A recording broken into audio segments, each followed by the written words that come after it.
Good evening, everyone. Young and Zhao, I am here again, and today another map stream. Getting close, as we can see. I've got a little bit more to finish up in this area, and then we are going to be doing going to be doing a lot of cactus and mountains and stuff in the hinterlands of the Empire of the Undying Sun. So we will get to that in a second. What is Empire of the Undying Sun? The Empire of the Undying Sun is a campaign guide and setting for both Dungeons and Dragons 5th edition and 1st edition. What is it about? Well, it is a horror game. We have all sorts of different kinds of horror. We have sort of a New England style. There's something in the woods. Uh, Later, we have zombie invasions. We also have swashbuckling pirate adventures and mysteries of the deep. Going over to the Empire of the Undying Sun itself, a land dark and mysterious. It's been around for thousands of years. The inhabitants worship a god who is he demands blood sacrifices. We have jungles teeming with creatures waiting to devour your player's flesh. We have all sorts of uh, we have desert howl at night. Screams of the dead.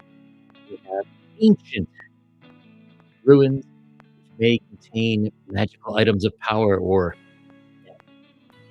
all in all, it is up to your player to find out. And there is the Black Pyramid mega dungeon that re figures itself, and your players will need to make a choice that will affect the world forever. So, yeah. And just in case you are new and you're like, well, where can I find such a thing? It is still on Kickstarter. It is in the what you call it, in demand section. We have the campaign itself has closed, but it is still going strong. Plan on shipping sometime this summer. Need to do a little bit more to fill everything out, and hopefully go to print late in the spring. In addition to the Empire of the Undying Sun itself, we have 12 modules. And these are perfect for one-shots. If you like, they are great fillers in between the events that you will find in the campaign guide itself. And if you say, well, Empire of the Undying Sun sounds like hooey, you can still use these modules in your own campaigns at home. They slot into pretty much everything. Those are also 5e and 1e compatible. So there are 2 different versions. So yeah, go check those out. And for me, I'm going to get going. So I did pencil in, you can see here, we have the elevators. And what are the elevators? Well, in the capital city of Fear Foralis, we have this waterfall, which is ginormous. And this is one of the largest rivers in the world that comes out and empties into the ocean here. And there is an upper city and a lower city. The lower city is all on these islands. It's actually a preferred place to live because it is hot as balls in the capital. So people like to live down here where there's mist, and also the sun rises in the east, sets in the west. So half a day you're in the shade of the Great Falls. And on either side, oh, it is our special guest. All right. If I can, hey, there you. Oh, nope. Aha, you're back. Hi and goodbye. Yeah, sorry. My it's very strange. The software is working strangely tonight. Like it won't let me click on some things, and I had to press and hold the button to get you in. Right on. Are you playing music at me? I am playing music. Okay, cool. I just wanted to make sure that I literally did not want to be for some reason, because I have like literally hundreds of tabs open in the browser and stuff like that. Hang on a second. I will be right back. You go ahead. I just spilled my tea. Oh dear. Well, Yang spilled his tea, and let me tell you what, if you want tea spilled on your YouTube channel, you should definitely check out the Delver's Dungeon over on YouTube. You can find me at the Dungeon Delver here. I am right here on YouTube, and that is where you will find me. I am begging with you and pleading with you to subscribe to my channel, because I am currently throttled down to 0 by YouTube, and anything they say to you otherwise is a complete out and out lie. I'm gonna screw Yang's channel up instead of mine ranting about this tonight. You know what? I'm gonna fix Yang's little red wagon here. I'm gonna go here, and I'm gonna share this, and I'm gonna copy this, and I'm gonna go over here, and we, meaning myself, I'm gonna see if I can inspire a raid. So I'm gonna do that. I'm gonna come over here. I'm gonna do this, and I come up here, and I'm gonna say,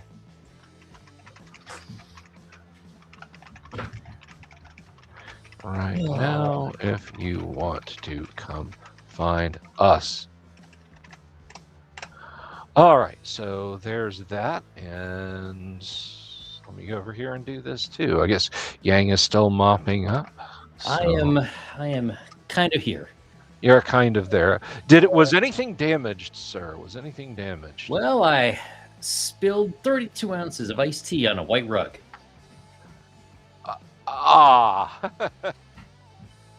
So well, that's my pride.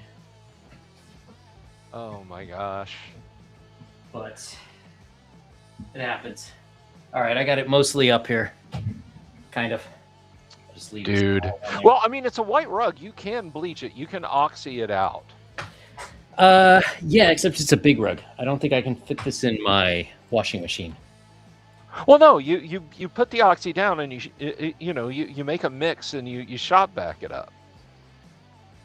That's how you do. You just get down there and scrub. I'll tell you off the stream. I'm trying to organize a raid. Let's see. Everyone, I am streaming with Yang Yan Zhao. Actually, I'm gonna @ you here at Yang. Yeah.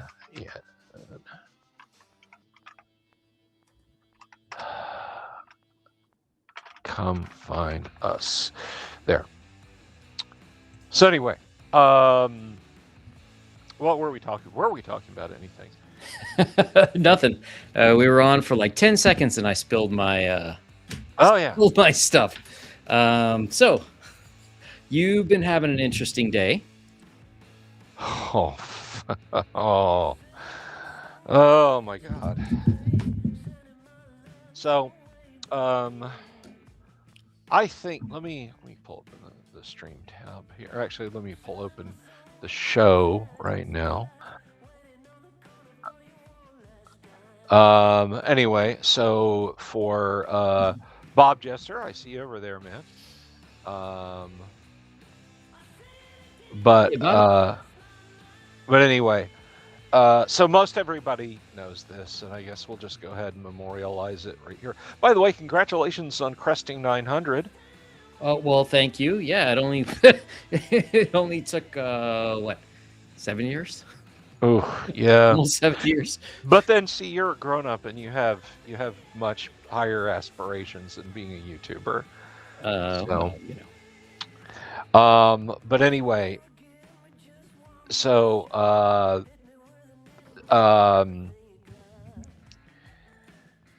For those of you who may not know me, you know, if you're listening to this after the fact and you're like, who is this guy? And by the way, I just kind of chose the angry Agent K I'm sorry, angry Officer K from Blade Runner 2049 image ages ago to use as my restream default thumb. And the fact that it fits today so well is just entirely ancillary to the fact. But anyway, so I had basically been languishing on YouTubers at like 7,500 for a really long time, for a really, really long time. And, you know, I'd get like one a day, one subscription a day. There'd be days when I'd lose like 4 subscribers. Like I'd get up in the morning and the night before it'd be at 75, we'll say, you know, 7,554, and I'd get up the next morning and be at like 7,550. Oh, that's nice. Hopefully it wasn't after those Gamma World sessions. No. The live stream sessions, Gamma World AD&D, or even Kyle's, at worst held numbers. But at best, they gained viewers. But anyhow, so I just kind of bore up and did what I could. And then in November, I just kind of got a wild hair, and I said, you know what? I'm just going to start doing YouTube Shorts. And I just started putting out 3 YouTube Shorts a day. And when I did that, basically from the beginning of November until literally Monday, it was explosive growth for me. I jumped up like 2,000 subs. I saw my channel just explode. You know, I had like, for the year going into that, I had like 250,000 views on YouTube for the year.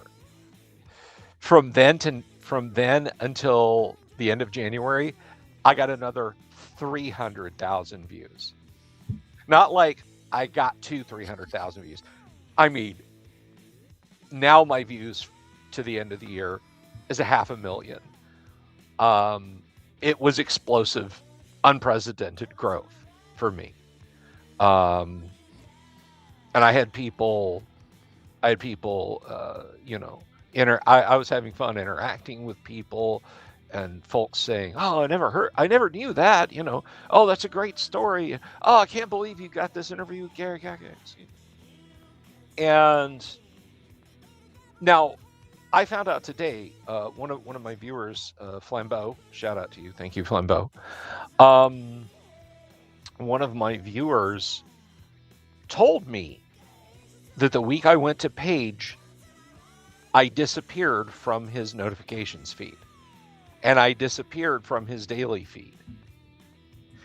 To keep up with my videos, he had to go to my YouTube page and click on shorts or live streams and view them himself. Like, he was not getting updated. He was not getting informed. And this morning, or yesterday rather, I saw that views were pretty bad. They were sub 1,000 for the 2 YouTube videos I put up, and that was kind of stinky. And I said, okay, time to kick it into overdrive. If I get a few hundred views, if I'm only going to be getting like 600-700 views a day on these YouTube shorts, then to keep my numbers up, I'll just do 10 videos a day. You know, 10 YouTube shorts a day. Okay. So that was my plan. And last night I got a few hundred views on each of the videos I uploaded, and that was pretty stinky. But I said, no worries. This morning I got up, I uploaded my first YouTube short, and I sat back and I got ready to do the next one, spaced out as I wanted them. And I looked up, and it had been an hour and a half since I had posted my morning YouTube short, and I had 33 views. An hour and a half and 33 views. And to put that in perspective, that is, let's see. I don't math so good. So that's 33 views over 90 minutes. That's one view every 3 minutes. One view every 3 minutes. When the high roller short that I've got about a typo in the player's handbook that I had done back in, God, I think it was like late December. It wasn't even one of the early ones. Has 18,000 views in its lifetime. You see the disparity here. You see how kind of fucked up that is. Oh yeah. I also try to do the old shorts, but mostly mine are like, I'll do a stream and then I'll break that up into some shorts. But mine, it's kind of weird because if I haven't done them in a while, I'll get a couple thousand views, like 1,500 to 2,000 views, and then it'll like slowly go down, and like now, let me see. Generally, like I think I have 5 for the one I released yesterday. Like it's just not getting anything. I'm sorry. Yeah. 27. No. I have 27 views. Yeah. And I'm sure there are other things that one could do, but I don't know. It seems like they've really changed the algorithm a lot. And I just don't know. The thing is, people are smart. And eventually people will figure out, like, okay, what exactly do we need to do to amp it up? Now, you have made many smart plays as years have gone by. Have you I? were you have. A couple years ago when WotC just decided to implode for no particular reason, you were Johnny on the spot with those videos. So you were able to capitalize that. I mean, that was really your first, the shorts, of course, have been very good for you this year. But I think that was your real first breakout, as opposed to subs and watch hours by attrition.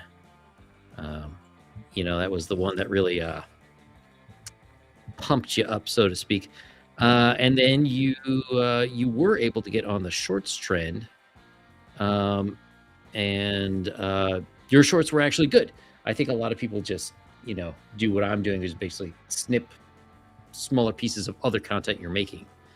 But yours were actually quite good. The question is, what's it going to be in 26? What do you have to do? Yeah, and first of all, I appreciate that. I do. Look, I'm not looking for ass pats. I didn't just say, wah, I only got 2,000 views, not 4,000 views. This is literally, and the most infuriating thing about it is finding out, actually hearing from YouTube. I actually got through to a person today, not their AI bot. Yeah, I actually got through to a person today. Granted, it was in chat. It was in text chat. So it was probably somebody feeding something into an AI agent as they talked to me. Because apparently they know they can get in trouble by lying to you and saying, yes, you're talking to a person, if you're not talking to a person. So I asked them, I'm like, am I talking to a person? Yes, you're talking to a person. But that's not to say that they're not just a facilitator for what do they call their AI at Google? I forget. Not Big Gemini? Gemini, yeah. So this, I'm going to read this out loud. I'm going to, do you mind? Yeah, go for it. Do you mind? Okay. Do you need to share a screen, or? I can, if folks out there in the audience want, or if you want, I will. You are welcome to, should you like. Let me find it. Requested conversation copy. Okay.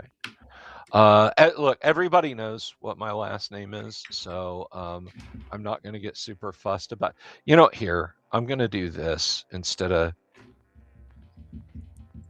Okay. Just going to do this in. By the way, Yanger, you're an all Mac house, right? I am an all Mac house. You're an okay. I'm a Windows house, and one of the great things is I got this new laptop. I got a birthday present for myself. It is a fantastic little Dell laptop. I got it used, refurbed off Amazon. It was a couple $100, but I'm able to pay for it like $15 a month. Mm-hmm. Which my viewers make possible. So thank you guys. You're the ones who are making this possible. And because it's like an 8th gen with 16 gigs of memory, I can actually use it as a mobile studio. But sorry, I went blank there. But I rolled it back from Windows 11 as soon as it got here. Dell still supports rolling back to Windows 11, and I was very happy about that. I'm sorry, rolling back Windows 10.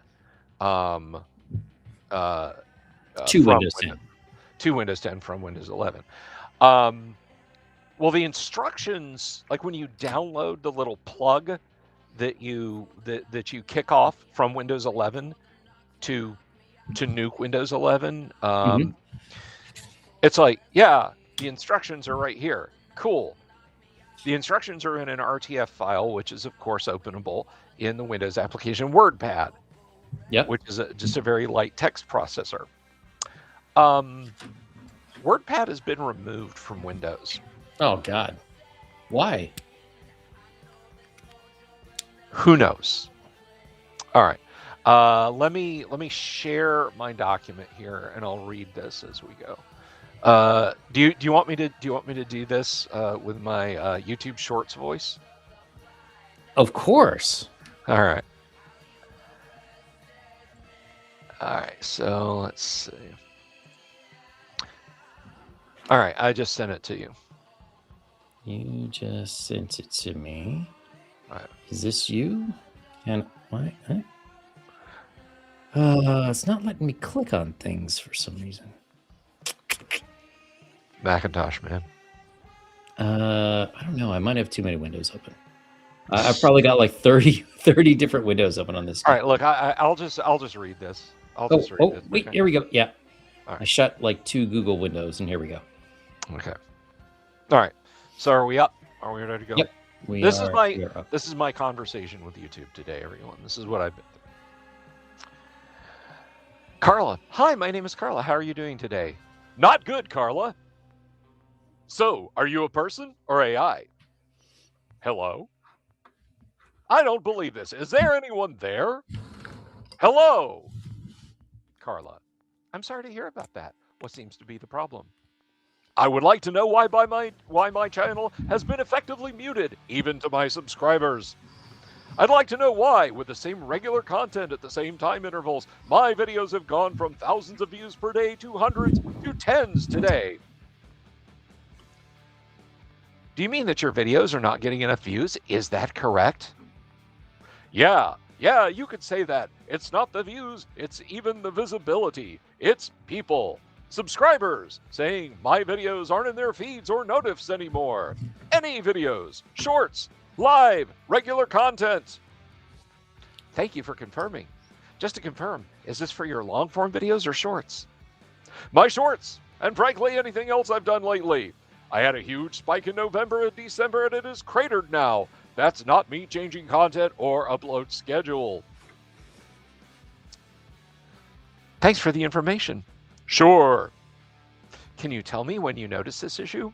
This weekend, videos struggled to get over 1K views each. If you look at yesterday's shorts content, nothing's gone over 1K. 2 videos out midday today, and the first one hasn't breached 100 views yet. The second, not 200 last time I looked. Thanks for the information. I understand you need help with short videos since that's her typing SH. Since you noticed that they are not getting enough views this weekend, I know how important it is for you to have sorted this issue out. No worries. I'd be more than happy to check this for you. Thanks. Again, I want to emphasize that it's not my content. It's not my upload schedule. It's them getting suppressed. Even my subscribers aren't seeing them. Unless they specifically go to my page and open the Shorts tab, they aren't being featured in people's feeds. Thanks for the additional information. To help you better with this concern, I'll go ahead and check this matter further on my end. Is it okay if I place this chat on hold for 3 to 5 minutes while I look into this? That's fine. Thanks for patiently waiting. I'm still looking into this for you. Will it be fine if I ask for 5 more minutes? Yes, fine. Thank you for being patient so far. I'm sorry to keep you waiting. Are you still there? Yes, I'm still here.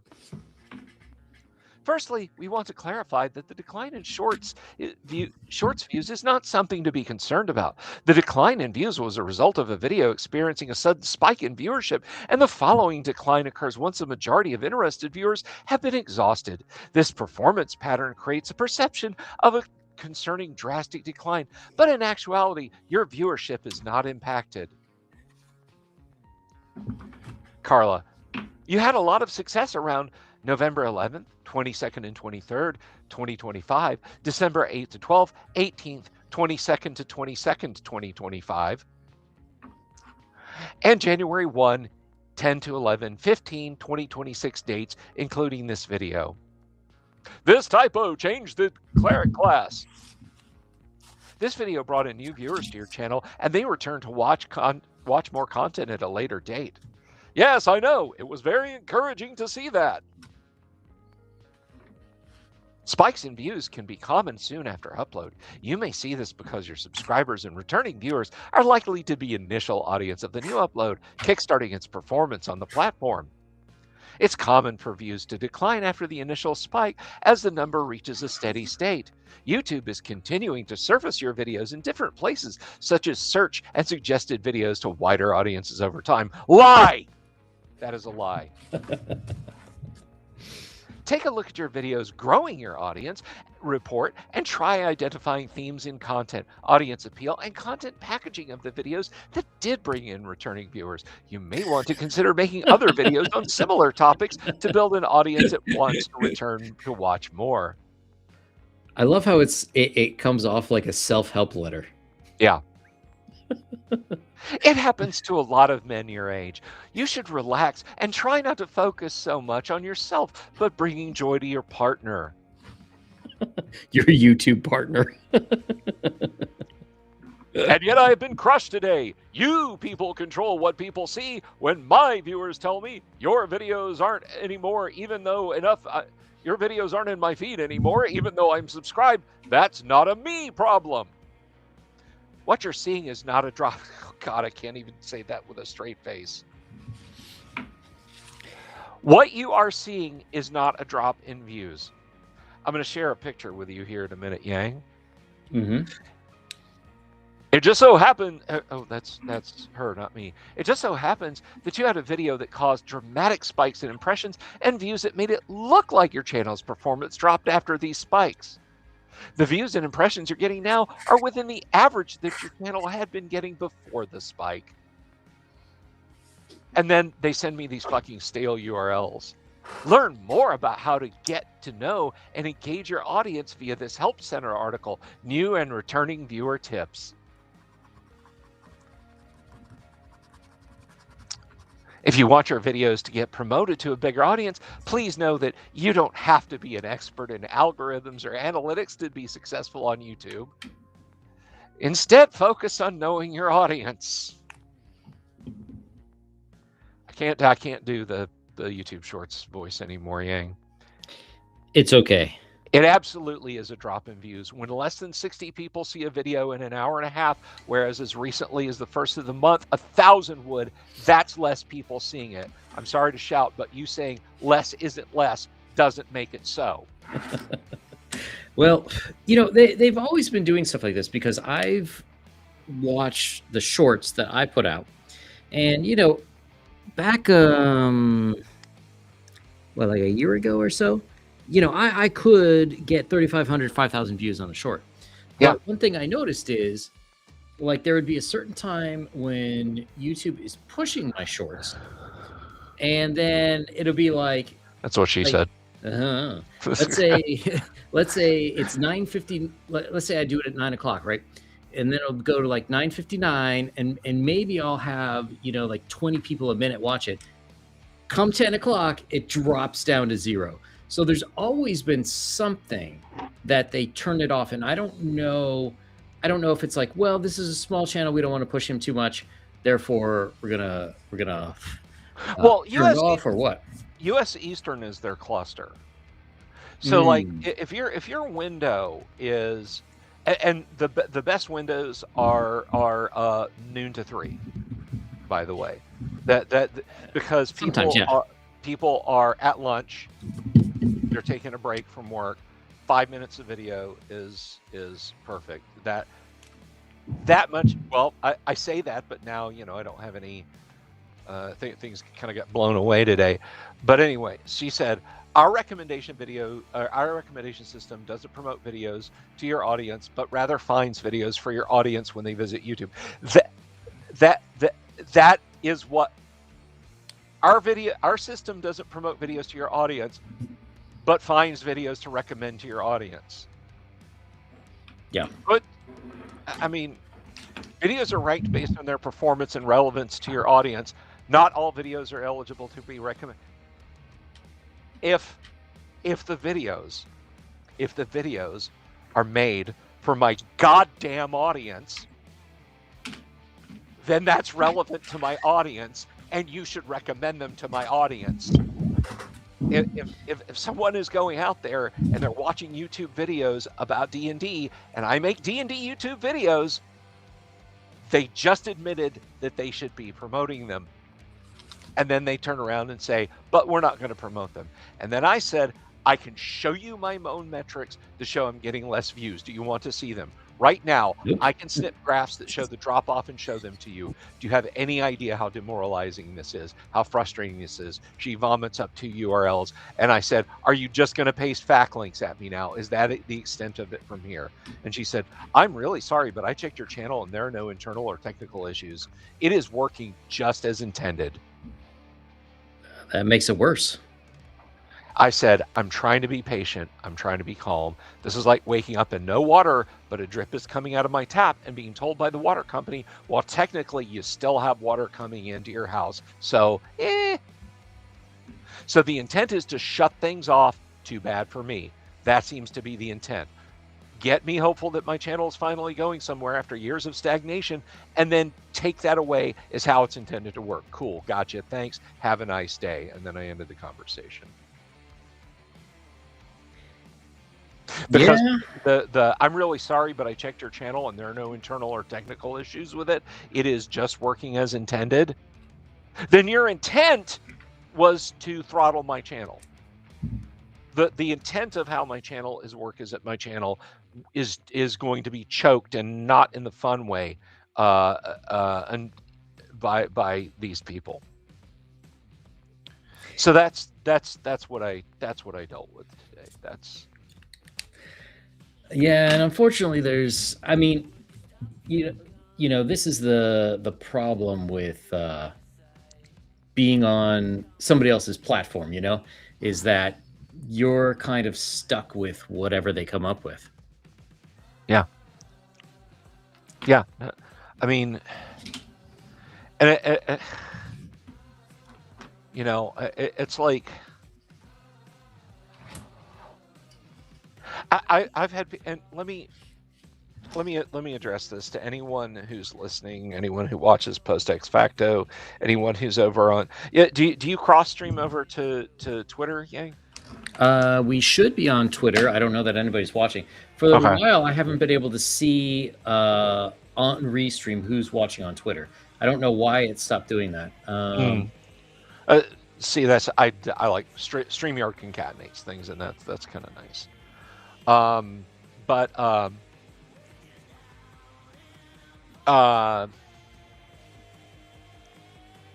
I had a point behind that. I swear I did. Oh, okay. I know what it is. There are 10 views on Twitter. Okay. So folks on Twitter, folks on YouTube, um, let me say this as positively as I can. First of all, if you're a fan of my channel, or even if you're just a fan of Yang's channel, but you like to hear me cry, I appreciate you. I absolutely, unmitigatedly, I appreciate you guys. I love you guys. Thank you for everything. Guys, I can't just throw away YouTube and go start over on Rumble. Okay, Rumble has like a really popular music video from like Taylor Swift could drop a song tomorrow and more people would watch it than watch the entirety of Rumble in a day. So MySpace is what you're comparing it to. Yeah. And just sorry, not to cut you off there. No, go ahead. Michael Dale writes, fun fact, I'm here because Yang posted this on X. It did not push through to my phone like every other White Bell sub, just saying. Yeah, so it's going around. Maybe I'm poisoned, dude. Maybe YouTube is just muting me now. I highly doubt that. I mean, I've had the same thing with my channel in a while. You know, like occasionally I'll get people like, oh my God, I didn't know you were still doing shows. And it's like, I've been doing shows, you know, since like 2019. Where have you been?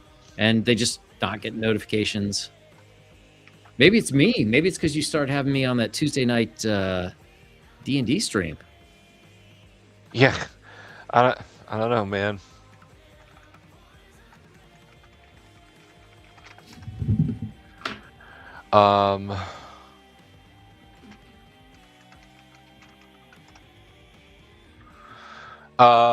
Anyway, sorry. Oh, that's interesting. So Bob Jester says, I've never seen Delver's stream when he's live. I almost always have to search for the link on his Discord. Yeah.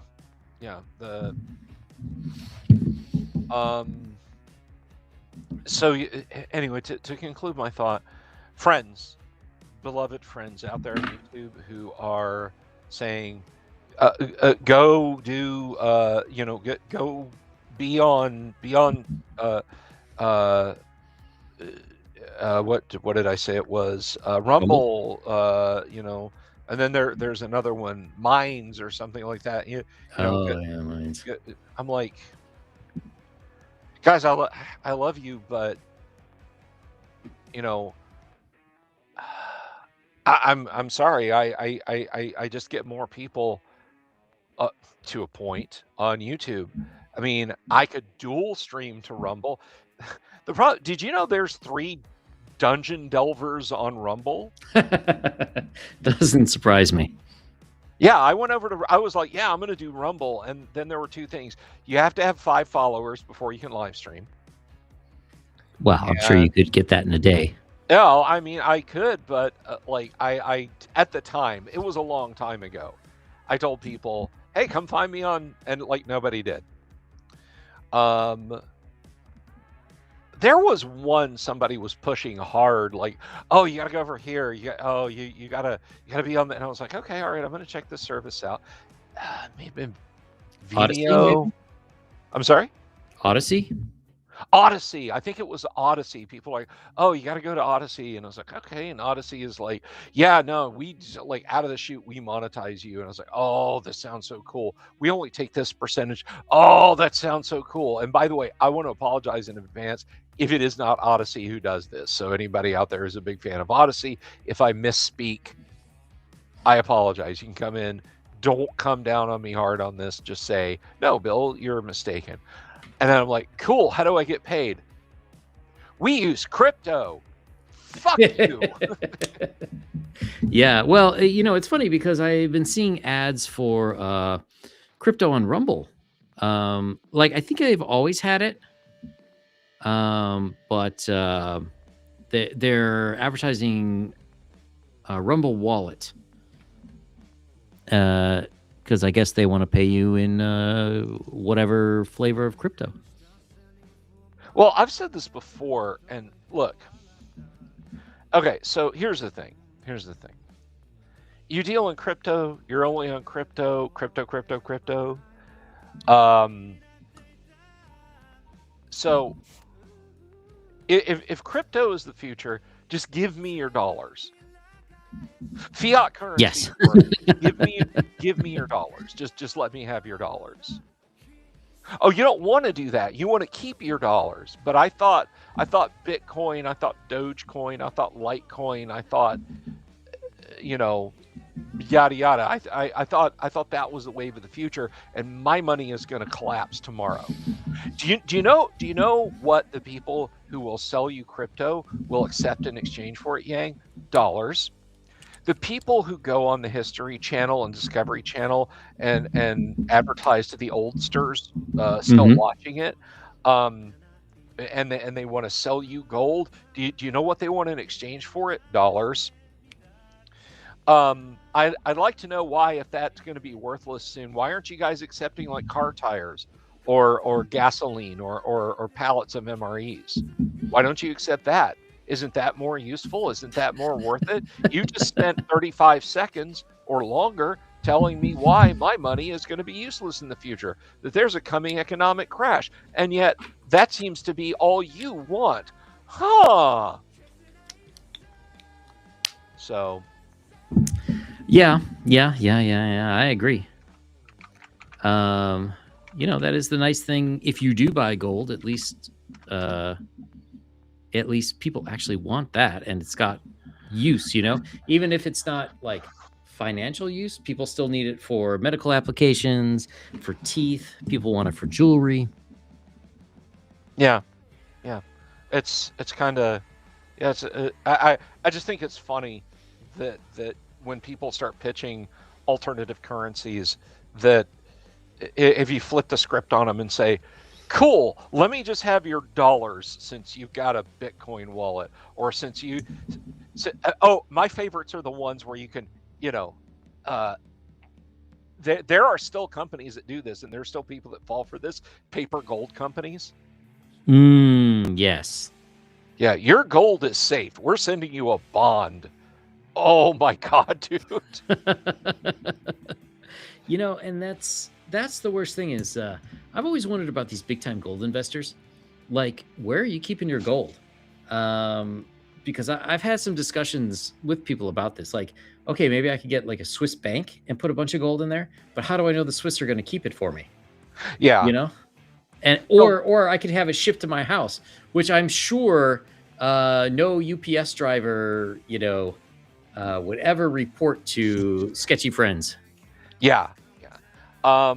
So I've actually thought about this. This is highly Blofeldian, but we live in an increasingly James Bondian world. So I have thought about this, and if I hit the lottery, okay, if I hit the lottery, I do lots of fun, stupid shit. One of my favorites is I would buy a house in a neighborhood. I would hollow it out like as completely as I could and keep it structurally sound, and fill every nook and cranny in it with room, and still have room to walk around with vintage arcade games. Nice. Just like, and like do like a faux window box thing. So people outside, people driving by would just be like, I wonder what, he seems nice. I wonder what's going on in there. Just some deed controlled neighborhood with a what do you call it, a homeowners association and everything, but just stuff it full of vintage arcade games and invite friends over. I'm allowed to have a certain number of guests that can park in my driveway. But no, I've actually thought about this.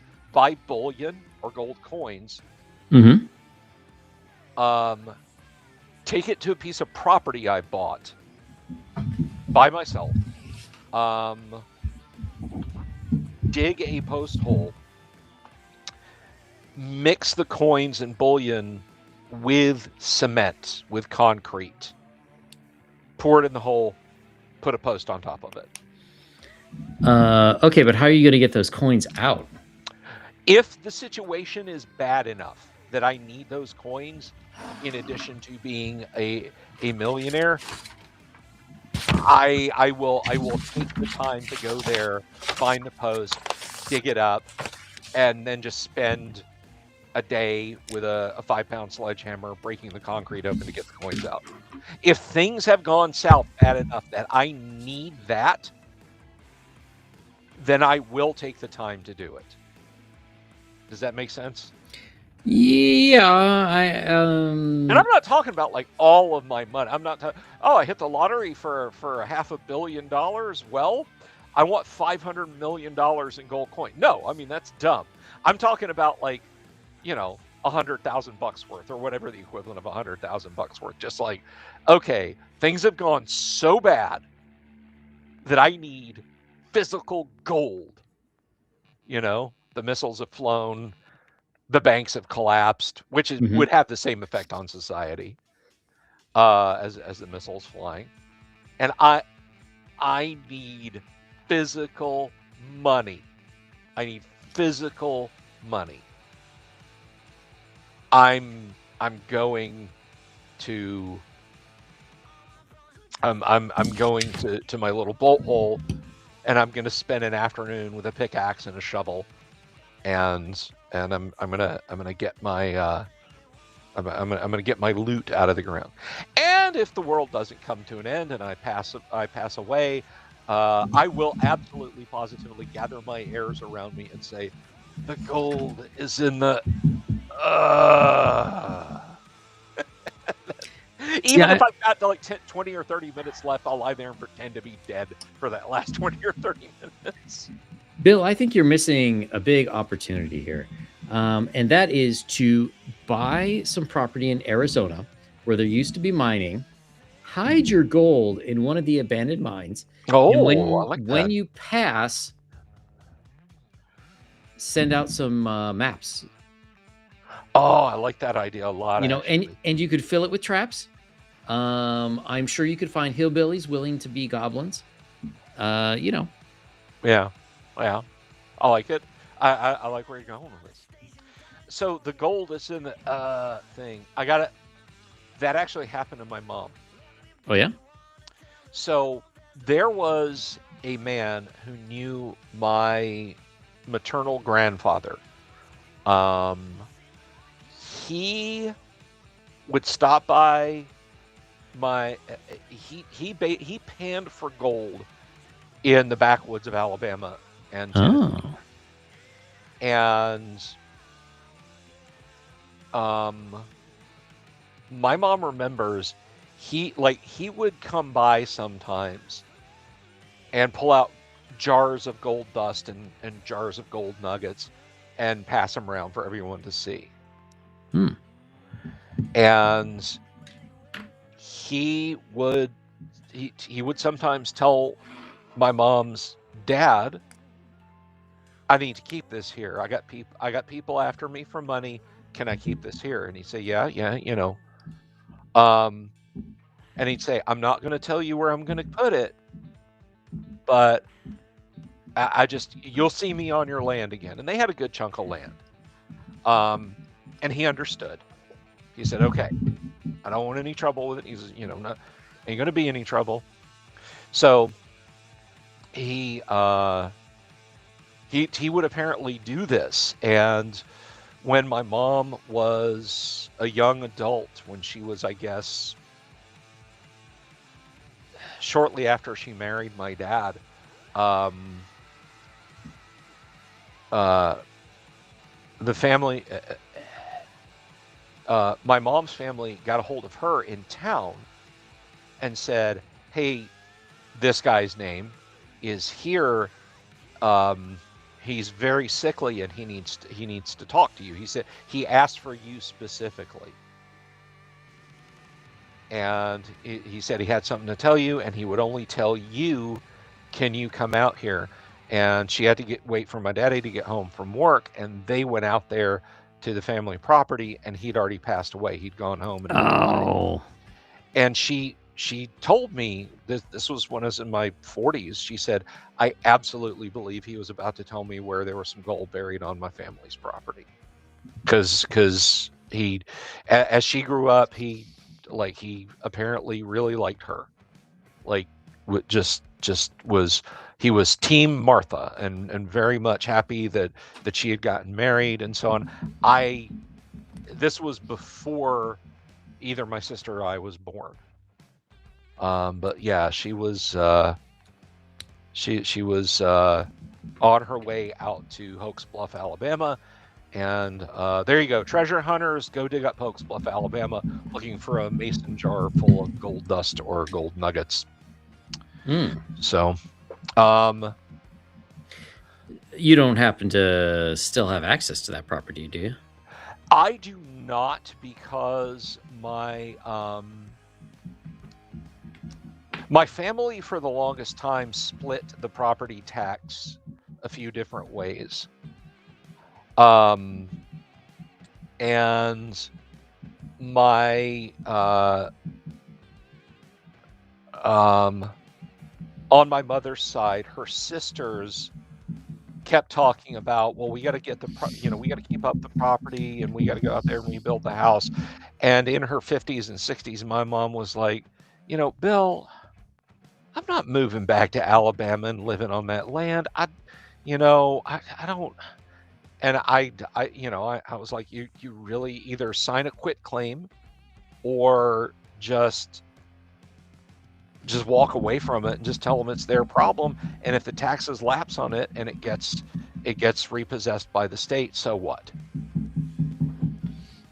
Yeah. And so eventually, I think what they did was, because they had donated most of the arable land, they had donated to a Cherokee organization up there. Oh. And there was like the homestead area itself that's what was left, and what the family was insisting. And I mean, the last time I saw a picture of the house, it was mostly caved in. I have my mom actually made me a wooden cross out of one of the window frame reels, because she had gone up there and asked. So I have this little simple crucifix that she made for me. That's I'm looking at it right now, in fact. But I think what happened was they just, I could be wrong about this, but I think they eventually just let the homestead go. So if you're a member of the Cherokee Nation in Etowah County, Alabama, and you happen to hear this, go search. You guys might find gold up there. You absolutely deserve every scrap of it. So, I was just thinking, it's too bad that they gave it away, because this could be a great money-making opportunity for you. You could host your own, D&D LARPing adventure for people to go find gold using wands of treasure hunting, which are metal detectors. And whoever finds the gold gets like $200 or something. Dude, let me flip the script. If somebody invited me up to something like that and was like, if you find the gold, you get $200, I'd be like, nope, I didn't find any damn gold. And then I would take my gold and I'd bring it right back down to Florida and stick it in the bank. Well, I mean, you wouldn't tell people it was actual gold. You just tell them, "Oh, it's pyrite I got to look like gold." Oh, how many people know what real gold looks like? That's the real question. Not too many. There was a fake AI YouTube video, Twitter video that was going around like last week or week before, and it was like the title of the video was "Never ignore those rocks on your property again." And, yes, yeah, I saw that. hand leans down and like scrapes a millimeter off the rock, and it's like fucking D&D gold in the rock. That's it. Guy like boils it down and makes like this James Bond Goldfinger style coin there, and it's just like, yeah, no, that's not how that works. That's not how that works. Although I will say this is well before AI videos or anything. This was about I know exactly that this was 12 years ago. And I was watching it was something on the Discovery Channel about dudes that hunted.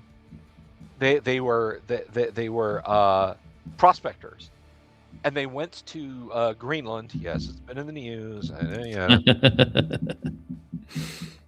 Dudes go out there, and Yang, they went to a boulder. They like picked out a boulder and like cut away the curved surface of it, and they cut. I want you to picture in your head a bread loaf that is studded with cranberries. Ooh. Okay. They cut out a piece of rock the size of a bread loaf that was studded with garnets. Wow. And rubies. They go and like they attacked this thing with a saw. Unless they made a fake boulder and flew it all the way to Greenland and covered it with moss in the middle of a bog, and went through that much trouble to do this, they absolutely were showing. Here's this big chunk, this like foot long, 6 inches on a side chunk of boulder that was just studded with gems, and they're like, yeah, it's like that all through the rocks and boulders out here. It's just, the thing is, you literally have to go to one of the least hospitable places on the planet to get this stuff. So it's like, charter a flight, get the equipment, cut this up. Unless you're gonna talk to a shady pilot or ship's captain, you're gonna have to declare it, right? Right. So it's or you're just gonna sail a boat out there and not tell anybody about it. But yeah, it was wild. I was like, holy shit! They just walked up to a boulder. Oh, look, there's rubies. Okay. Well, when we were talking about where to hide gold, that would have been my idea. Is you got to get some kind of you have to get sailing lessons so you know how to sail. Get yourself a boat, because if you have enough bullion to make an escape from the country, you could probably get yourself a boat. And I would line the walls with it, so you wouldn't see it even if you're searching for hidden compartments or whatever. And then if stuff went bad, it's like, see ya, I'm off to Costa Rica, baby. Yeah. That would be my take. Yeah. And I totally don't own a boat. So speaking of treasure, this is a thing that's always pissed me off. Do you know about Mel Fisher? You know who Mel Fisher is? No. Who's Mel Fisher? So Mel Fisher was kind of a famous folk, I'm going to say hero, but a lot of people idolize the guy, but he's not. Mel Fisher spent years searching in Florida for lost treasure ships. Oh. Spanish treasure. Now, there are places on the Gulf Coast of Florida where if you go out and take a metal detector on the beach and search around, you're going to get hits on what you think are little corroded, blackened. Usually they have like a 90-degree angled corner, it's sort of a rounded angle, and then the other part of it's just curved like a coin. You're going to find those, and people pick those up and use them as skipping stones all the time. Odds are you're picking up a silver doubloon. Because it is the treasure coast of Florida. The treasure fleets would get blown in on the west coast of Florida. And I have seen this demonstrated before. Sure, it could have been a plant, but again, you're going to go fish around in the sand at random and pull up a doubloon that you planted there. That thing's going to be gone in 5 minutes, right? Yeah. So there's a lot of treasure Spanish treasure to be found, a finite amount, but still a considerable amount around the coast of Florida. Mel Fisher was a treasure hunter, and he went looking for was it the Ocho Real? I can't remember, but Is this the guy from the Atocha? Atocha, yes, thank you. Oh, okay. He went diving for that, looking for it. He looked for it and looked for it and looked for it and looked for it and looked for it and looked for it and looked for it. And he was like, guys, this season's gonna be probably the last, dive, whatever. Well, before he went on his last dive, his faithful crew that he had for how many ever years, stick with you through thick and thin, ride or die crew. He said, guys, I know I said I thought this was going to be it, but I can't find it. I can't really keep you guys on anymore. You're all dismissed. You're all laid off. You're done. And they understood because they'd had some okay picks before. Mm-hmm. Wouldn't you know, his next trip out, he finds the Atocha. Yeah, wouldn't you know? And his crew is all his family. Ooh, interesting. So Mel Fisher, proceeds to pull hundreds of millions of dollars out of the waters of Florida, which is fine. Okay, so he's kind of a dick, and he fucked over his crew. I mean, karma be karma. Mel Fisher went to the state of Florida and filed claims on every sunken Spanish ship for salvage. After that, he had the money to do it. If you go diving off Florida and you find a sunken Spanish ship and you haul up treasure and you tell anybody, Mel Fisher will come right up and say, I'll take my treasure now. I will take it all now. Well, Mel Fisher won't. Mel Fisher's dead. But his company, his organization, will absolutely swoop down on you if you're dumb enough to say, hey, guess what I found? So, now one thing I will say is the state of Florida and the federal government immediately, he was like, my treasure, and they were like, our treasure. And his attitude was, you people didn't come down here and do this. This is mine. And the Spanish government was like, actually. And I don't know how indigenous societies work, if there are quote unquote nations in Mexico or Guatemala or wherever. But I mean, if push comes to shove, if there are, there's Cherokee and Creek and Choctaw and so on, who have their own nations in the United States. If they're like that in Central American countries, technically they could roll up and say, actually. Yep. Well, I mean, that's the thing, if I understand law correctly, if you find something from a wreck or whatever, whoever discovers it, it belongs to them. Of course, that's only if you're getting 5 gold doubloons, If you if you're getting $100 million and priceless cultural artifacts, the U.S. government will have something to say about that. Oh, unquestionably. But because who are the biggest gangsters in the world? It's the government's various IRS agencies. Yeah, all taxation is theft. Damn straight. All taxation is theft. Speaking of treasures, so you're a comics guy, largely. I get it. I did a YouTube short today.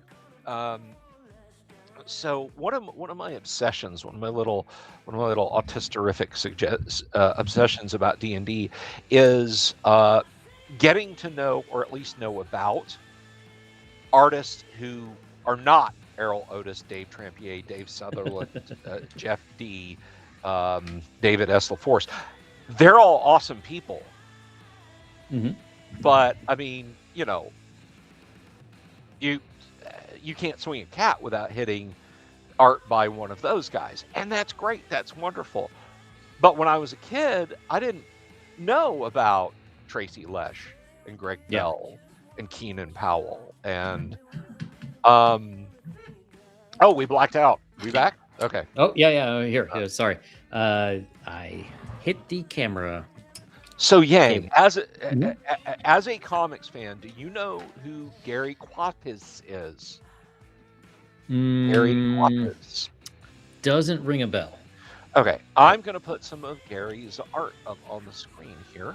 All right. I'm gonna. Oh, good. It's a PNG, so I have to shoot. Or it's not a PNG. It's a what the fuck do you call it? A WebP. It's a WebP, so it doesn't open in anything. It's got paint. So let me get over to Restream and share this. So this is the art of Gary Kwapis right here. And I'm going to turn that grid view off. Did it share up? It did. There you go. So okay. So yeah, very competent Conan artwork from Gary Kwapis. He's got some other pieces, but that's one also. When he was 15 years old, did one piece for TSR. He did really one original D&D piece. I'm gonna open up the piece that he did.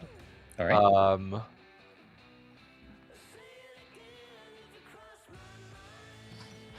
And let's see. Where'd it go? There it is. Okay. So that, when you get that shirt, that is the artwork of Gary Kwapis at 15 years old, working for TSR. And I think, let me see here. I got to be very careful and make sure I'm not about to. Okay, there's the Conan image. I must have screen grabbed it. What I think is particularly fun is, so this is from Eldritch Wizardry, Supplement 3, Eldritch Wizardry. And here's his work on Conan the Barbarian for Marvel, and then on the back of that very issue is more TSR stuff. Man, TSR was all over Marvel Comics back in the day. They really were. He also did Punisher. That's his Punisher cover. Oh, nice. Yeah. So, but yeah, if you go back and you look at you look at TSR, or you look at Marvel Comics, there's just TSR ads everywhere. I loved. They were done by Bill Willingham for the most part, but I loved the TSR comic book ads in. Do you remember those? Oh yeah. They some of the best ads. I mean, let me see if I can a half-page D&D comic in D&D, and I loved them. Oh, sorry, I was gonna say I did sort of an ode to that. I put some ads in Alterna Comics for Empire. Let me see if I can find. Go ahead. I'll just see if I can find. No, I was just gonna say, yeah. So a half-page D&D comic. I never knew how it quote unquote ended. Just it didn't happen to the ad did not happen to pop up in a Marvel comic until the ad the ad campaign ended, or they shifted it rather. They shifted it and had a really kind of gorgeously Baroque art style done in just a normal flat ad. I think everybody's going to know what I mean. The ad that I'm talking about, but it was like a very almost alien-looking elf on a horse in a city. Like he was in the foreground, and there were other adventurers riding behind him, and he almost seemed like they made that drawing and then just overlaid it on a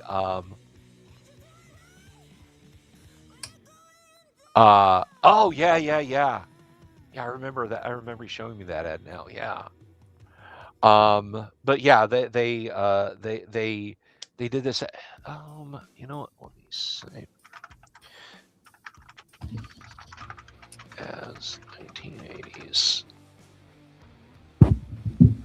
Oh, they've got all the story ads there on that page. Maybe I can just find it. Are you thinking of all those ones with the War Duke? No, I don't think it was. Here it is. Here it is. This. Let me see. It's on Reddit, so I don't have any problem stealing this. No one on Reddit deserves anything good. Sorry about that. Yeah. Also, don't want all my tabs showing on screen, so. Honest, she means nothing to me, guys. Let's. Is it going to reveal all of your 5e characters for the games you play? You guys might see my user ID on D&D Beyond. Yeah, on D&D Beyond. I don't want that. But yeah, I just put it up there. I do not see it. I think you closed it again. Share screen, window, share. There we go. But I mean, how pretty and weird is that? I love that image. That was back in the day when TSR was really willing to experiment with a lot of different styles. I mean, I like a lot of their later design focuses, like especially around the 2E days, once you get to around 1990. Because I think overall, like the player's handbook and different guide handbooks were better served when you had somewhat consistent art. However, the sort of like 1980 to 1990 was a thing of beauty because there really wasn't, how would you say, like, they hadn't really settled in to what we wanted. So in some ways, that's a lot better because like your game is going to be different than my game, is going to be different than their game. So the art should be different too. It should be somewhat recognizable, like that's an elf, that's a dwarf, but they should look different. They should be in different settings. Well, one of my favorite people that I've gotten to know on X is everybody. But no, I really like talking to Richard Witters. Oh yeah. Richard's a lot of fun, and he was the art director at Wizards of the Coast for a while. Whether it was Magic the Gathering or D&D or just in general, I can't remember, but he was art director was his title for a while. And I asked him, I mean, just offline, it's just like, did the younger kids working there even give a shit about classic D&D art? And he's like, absolutely. Really? He's absolutely. Just they were always. They loved it. They had favorite pieces they like to talk about, pieces they like to do homage to. None of them in the art department were afraid of titty art. That was not, they weren't like, oh well, that's phobic, we can't put that there. That's misogynistic. Or no, they're like, we love this stuff. Their marching orders come from the top. I one thing about new WotC, or I don't know that new WotC is quite the right term, but about WotC is it does make me kind of wonder a little bit. If you look at comics, what happened in comics was in 1954, there was a German psychologist who was part of the Frankfurt School, which everyone should Yeah. know are Yep. the Yep. Yep. Yep. communists who lost to Mustache Man's forces, were forced to flee. We took them in the U.S., so they set up shop here. So this guy Werther, he wrote this book, Seduction of the Innocents, which basically claimed that all the rising crime rates and this and that were going on in the 1950s, juvenile crimes specifically, were due to comic books, which doesn't make any sense because they've been around for like 20 years at that point. So they got Congress never officially regulated comics, but they got them to regulate themselves.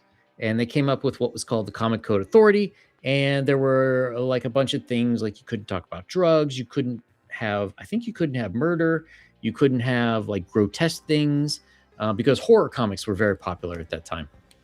And it locked US comics for the next 20 to 30 years into like things that are just for very small children, like, Super Friends, our costumes all had their colors changed, we need to go to the moons of Jupiter to restore them.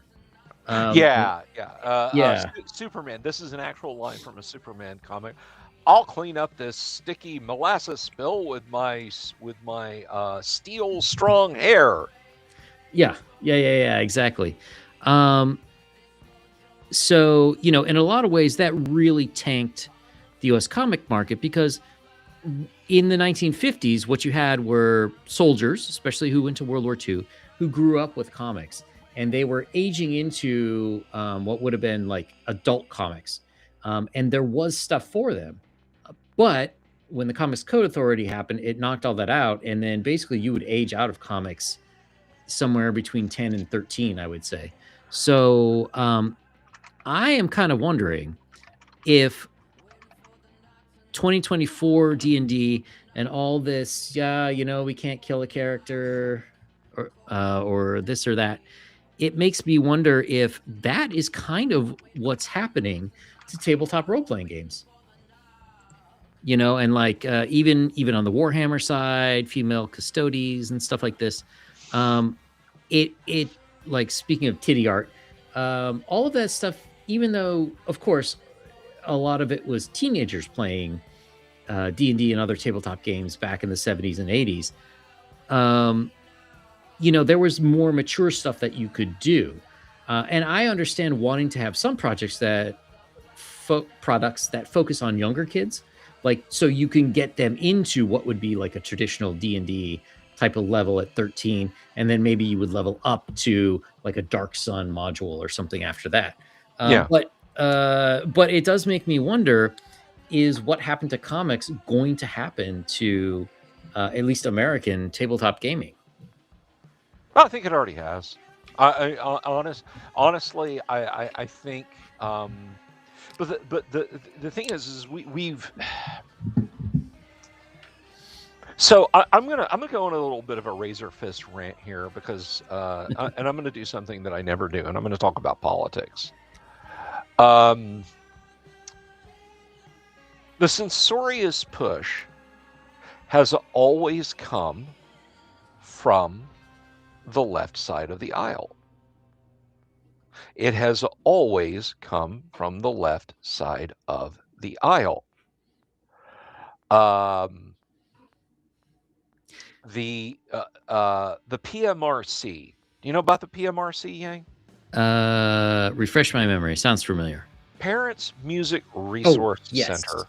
Yes, the people that called up John Denver and Dee Snider in one of the most unlikely combinations of people to sit before Congress ever, to tell them what was going on with music. I thought one of the funnier things was Frank Zappa, of course, was he was one tick to the right of Lenin himself politically, and Zappa would like scream and rage and froth about conservative Christian. It was never conservatives who were calling for censorship. It was never if there were conservatives, they were useful idiots, because the PMRC was the pet project of, drumroll please, Tipper Gore.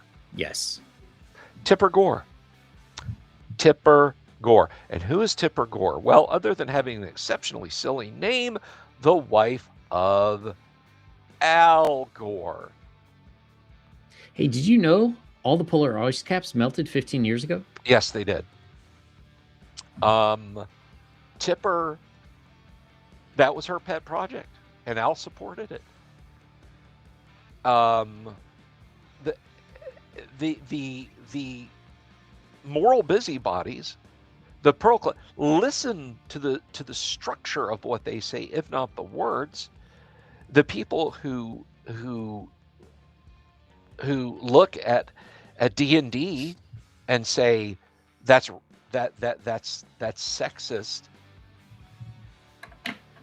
are using the same language and structures as the people who looked at it in the 1970s and said that's satanic. Okay, so the same mindset gets up in arms over bare breasts in D&D back then as they do now. It's always. I mean, I'm sorry. That's just the simple truth. well, let me just potentially have a little pushback. Then, who was responsible for the Satanic Panic? Because weren't they trying to get D&D, not necessarily censored by the government, but they were certainly trying to get retailers and whatnot to drop them. But yeah, I mean that was Pat Pulling. I mean, I mean, was he on the left? I'm not. She no. Or she, sorry. Pat Pulling would take money and influence from anyone who would listen to her. No, Pat Pulling, who started bad, bothered about Dungeons and Dragons after her son William Pulling Jr. Was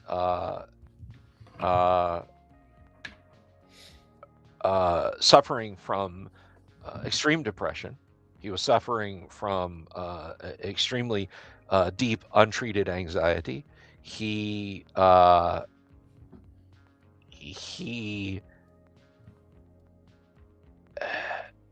There's certain words I can't say on YouTube. I literally don't want you to wake up and find your channel gone. But he did what he did that had nothing to do with D&D. He wasn't upset because Blackleaf died. He was not. He had deep-seated emotional issues that had nothing to do with D&D. William Deere, Pat Pulling, and a disgraced psychologist who will spend the rest of his natural life in prison for trading medical-grade drugs to women for sex. Nice. His name was I can't believe I'm going blank on this. Let's see. Oh, we drove Rob Turner off. I'm sorry, Rob. His name was, let's see. I got to look this up. I got to know now.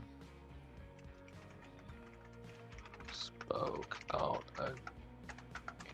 D. Psychologist. So key details. Pat Pulling. Let's see.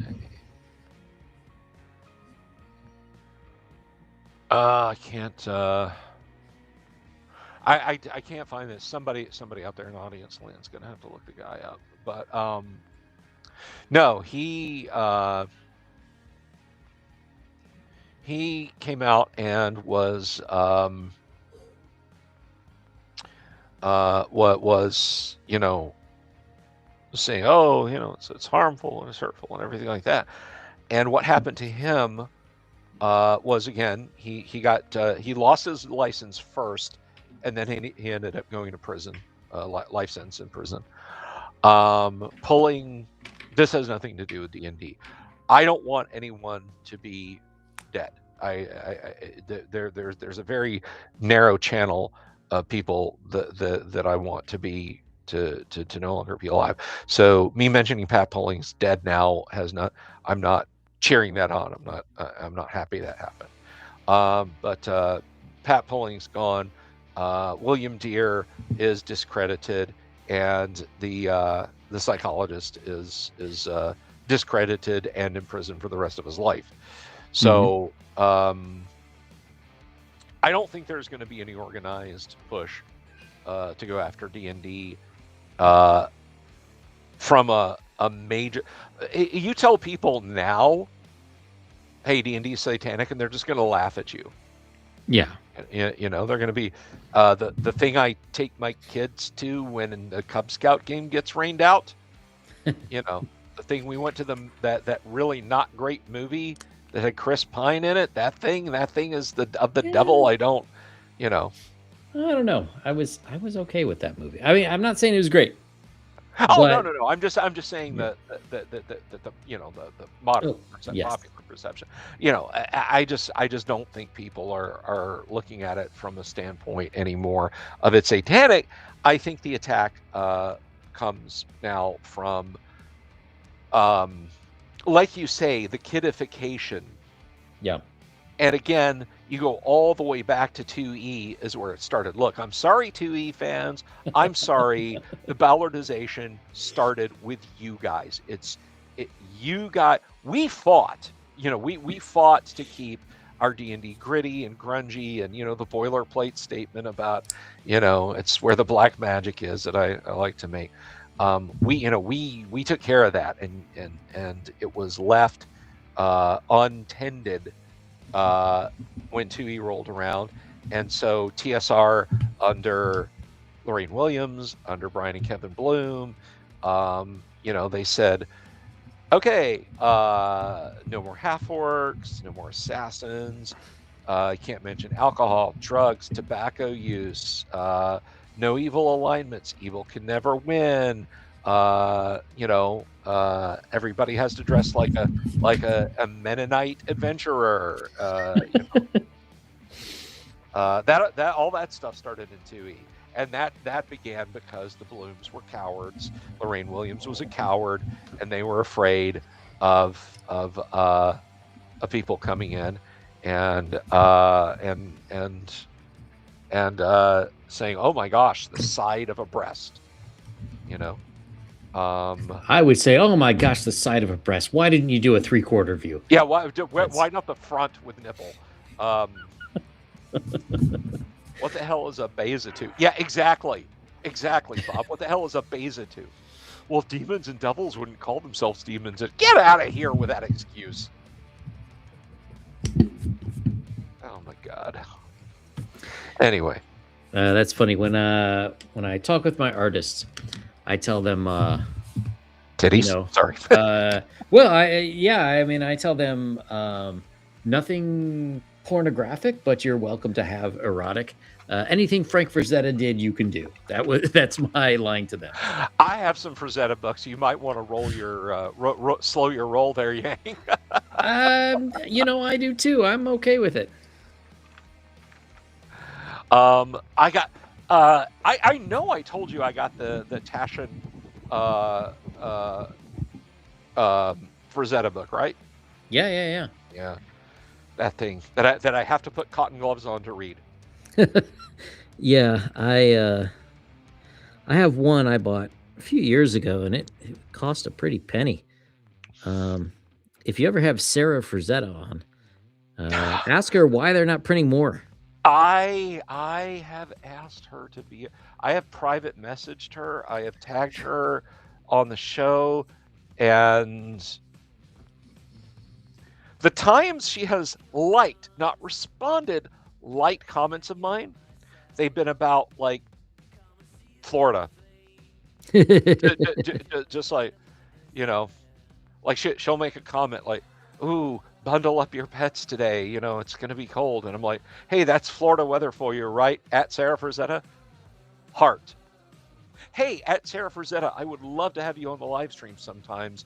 May I DM you? Crickets. I know. My cockatiel loves the spring. Too. Oh, the spring in Florida is wonderful. At Sarah Frazetta, like.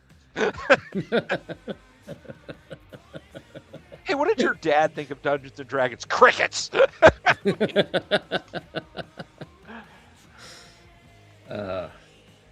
That's how it goes.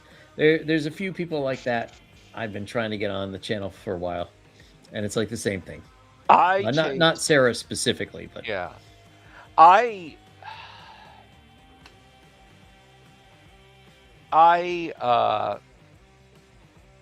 really wanted to get Tony DiTerlizzi on. Ooh. Okay, so it's a shame I couldn't get Tony DiTerlizzi on, but I mean, I have a very swing for the fences attitude when it comes to getting people on the show. Mm-hmm. Just before Christmas, I invited Castle Rat on, the heavy metal band. You know them? No. Okay, they're a TTRPG-ish kind of weird fantasy. More, you just go look their stuff up and watch their videos. But Castle Rat is pretty cool, and I was like, these guys are right in my wheelhouse, and I sent them a message, and they came back and were like, "Hey, thank you so much for the invite. We're exhausted. We're gonna pass." Okay, yeah, that's cool. That's fine. That's fine. Again, we move on. I hate to say what I'm about to say because it's going to sound negative, and I don't mean it to. I wish I had realized exactly how hard for the fences I was swinging with Tony DiTerlizzi. By the way, there's 10 of you guys out there. I need to see 10 updates on this live stream, please. But oh, there we go. There's 9. I'm sorry, I hadn't refreshed my page. Nice. But anyway. And if you haven't, subscribe to the channel. Yeah, exactly. That much closer. Let's go up to 9:15.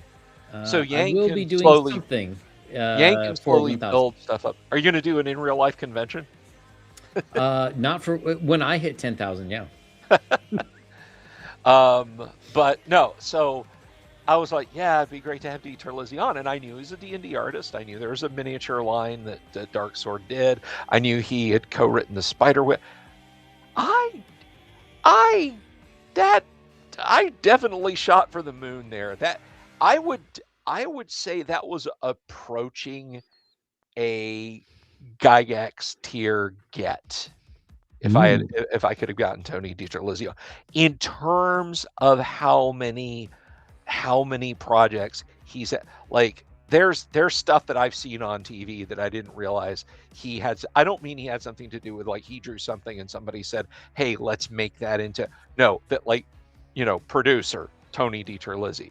So yeah, that would have been neat to have Tony on the show. But I also completely understand, let me take 2 hours out of my night to talk to a dude who literally has tens of people watching. Yeah. Yeah.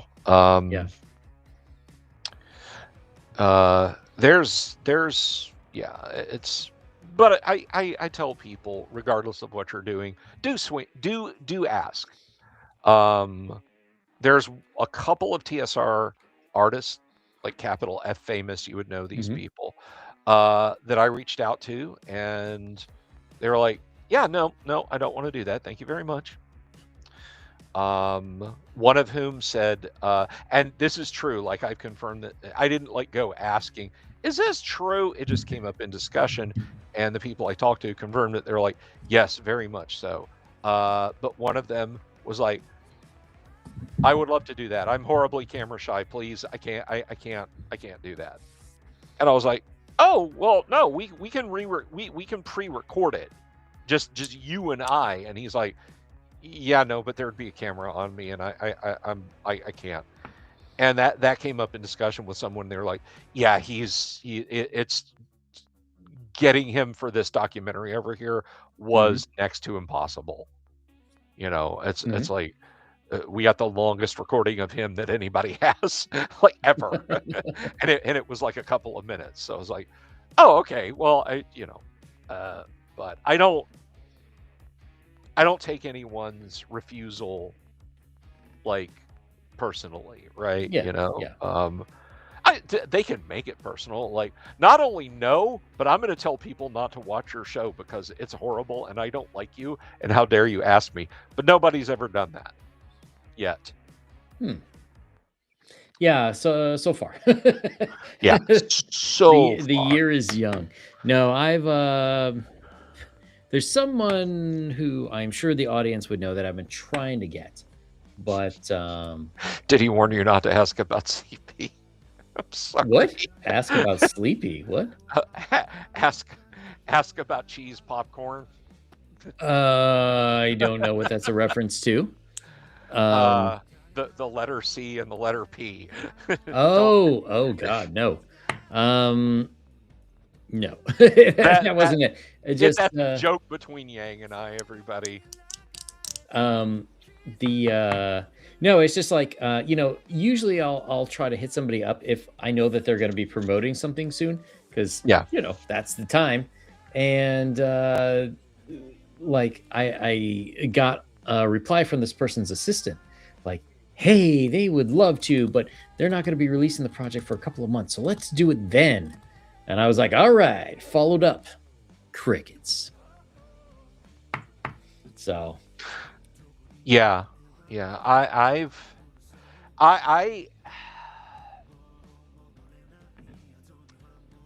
was ping-ponging back and forth with the recently late Tim Kask, and it was like, there was like a couple of days lag, and I was like, yeah, I'd love to have you on the show. Can we maybe do it after the holidays? And he was like, sure, let me know what day. I was like, cool. And then literally he passes away, so it didn't come to fruition. So that is partially why I tell anyone, look, I don't care if you're in a creative space, and I don't care if you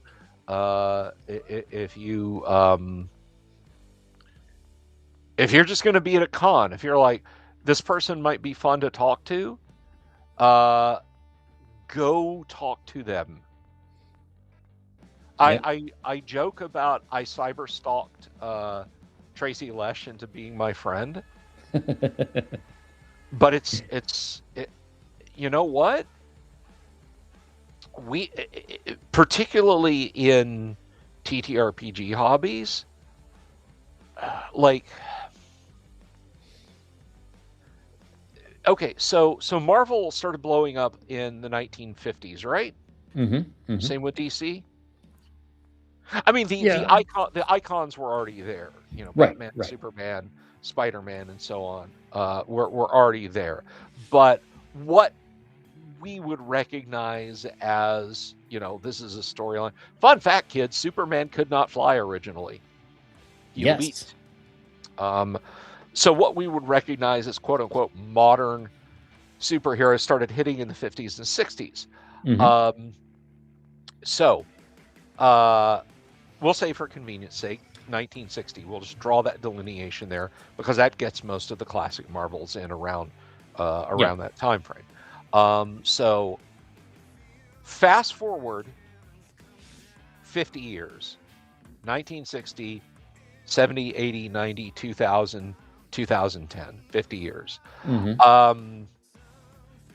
Do you think you could have just strolled up to, sat down with, and had lunch with Stan Lee at that point? Or for that matter, knowing Stan Lee, maybe. Because he liked a free lunch. Maybe, yeah. Stan would have appreciated a free lunch. But just in general, the superstars, people that lined up for 2 hours to get to pose with and pay like a couple $100 for the privilege of doing so. Could you have at that point? No, and the answer is of course not. I view TTRPGs, particularly Dungeons and Dragons, especially Dungeons and Dragons, as being just as important at its creation as Marvel Comics and DC Comics were in 1960. In 1974, D&D was super important. All of these people are just plain folks. Yeah. The most arrogant and pushy of them will just sit down and bullshit with you. Yeah, And sorry. no, I was just going to say, if you're keeping it professional and you're just being a generally chill there's a picture of me from the Milwaukee Game Fest in 2004. That's 30 years after the release of D&D, sitting with Gary Gygax and Rob Kuntz, not at a panel, not at a roped off table, not because I was wearing some special badge. Gary was at the Troll Lord Games booth at that con. He had gotten invited by the trolls, and he was sitting there. And so I walked over and I sat down, and I sat next to the Stanley of TTRPGs. And I just hung out with Gary for the rest of the day because I didn't have shit to do at the con. I'm terrible at picking things to do at conventions. So, and he wasn't like away with you plebeian. Yep. I took out my copy of Keep on the Borderlands and my Dungeon Master's Guide, and he autographed them. And I chatted with Rob, and I chatted with Gary, and we had us just a fine old time. Guys, if you're in this hobby, please take some time to talk to these people because they're pushing 70, 80. Yes. Tim, after I talked to Gary the first time, when I interviewed him, before I met him in person, Paul Stormberg posted on the Akium, hey,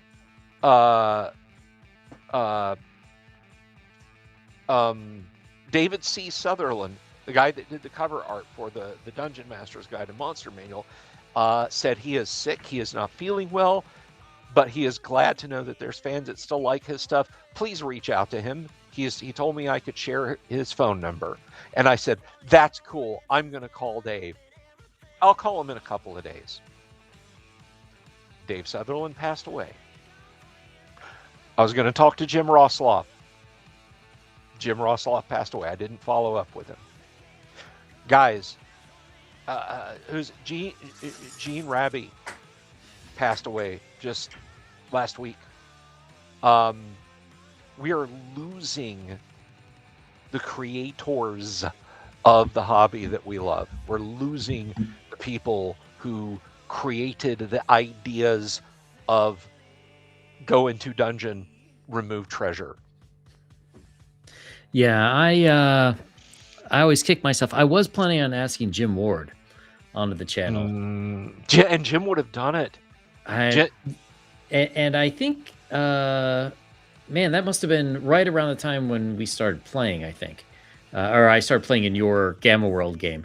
And it really ticks me off because now, man, I really have so many questions about why Gamma World was like it was. The videos are up there on my YouTube channel. Go listen to them. I'm serious. Anyone out there, Jim, I was planning to interview Jim again on the show. I saw him at GaryCon 2023, and he had passed later that spring. Yeah. But when I walked up to him and I said, Jim, it's good to see you. Can I get you back on the show? He was there in his little Lark motor mobility scooter, and he looked up at me and he said, Bill Sylvie, absolutely. You just let me know, and I want to be there. And I was like, oh, that's fantastic. And then I heard he wasn't doing well, and I'm like, I'm gonna wait for him till he starts feeling better, and he didn't. Yeah. But yeah, go listen to the 4 Ward interviews that I did.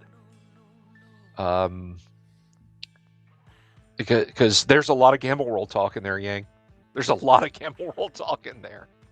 One of the most uplifting things about the Gamma World stories is everybody talks about Killer Jim. Jim would literally say, like, he would play Gamma World with Heidi Gygax. Like, there she is, a teenager, and here's Jim, and he would have something else to do and just say, all right, everybody, roll a 12-sided die. You tell everybody to roll a 12-sided die. And he said, "What'd you get? You got a 4. Okay, your character dies from radiation. What'd you get? You get? I got a 5. Your character dies from radiation. What'd you get? Oh, I got a 7. Your character dies from radiation. What'd you get? You get an 11. You're dead from radiation." He'd get to Heidi or any other girl at the table, any other girl he liked at the table. "Oh, what'd you get?" "Well, I got a 2. All right, well, I'm going to give you a -1 on your roll, so you got a 1, so you're safe. You make it out alive." You know? And then he'd wrap up the session like that, like, "Okay, everybody, Heidi and Elsie, they survived. The rest of you didn't. Go away." And Jim would go on about his business. That was just his thing. But Jim stated when he talked about Gamma World, he wanted Gamma World to be fixable. Interesting. Jim wanted you to be able to invoke the happy ending of Gamma World. If you want to, I asked him, I said, hey, for you, was Gamma World meant to be fixable? Was there supposed to be? I didn't bring up the GEC, the Garden of Eden creation kit that the Fallout games have. It's a mythical item that if you put the GEC down and push a button, it kind of does a Star Trek, the Voyage Home thing, where it does the Genesis wave. It will Genesis wave like a 1 by 1 kilometer area and make it fertile, clean water, everything. And every vault in the Fallout universe was supposed to have a GEC, and you'd basically just make these gardens. And because Vault Tech and the Enclave are cruel and sadistic bastards, like, some of the GECs would like literally do the opposite. Some of the GECs would just explode. Some of them were just empty suitcases with like, a bottle of booze and porno mags in them, stuff like that. Yeah, so Jim kind of wanted a GEC-like possibility for Gamma World. And had we kept playing on Friday nights, I might have introduced such an option. But instead, I tried to kill you guys with a semi-functional warbot, and it didn't work in the end. I always wondered how silly he meant it to be, because on its face, Gamma World is just completely unserious. Like, there's even in the player's handbook, there's a picture of like otters coming out of a river carrying machine guns. And it never fails to make me laugh. Jim would look you dead in the eye and say, without flinching, "I intended it to be very serious." But then, you go back and you watch the vertical slice I did about total healing. Jim wrestling with Gary over total healing. Do you want to play it? What, me? Yeah, you. Do you want to play the vertical? Sure. Yeah, sorry. I thought you meant, do you want to play Gamma World right now? Yeah, right now. Roll up a character, Yang. All right, so let me. Golly gee willikers. That's the one thing that always gets me with Dungeons and Dragons, is it's just so hard to roll up characters. Do you have any suggestions on how to make that process easier? It's funny you should ask me that, Yang. It's funny you should ask me that. So, as you guys may or may not know,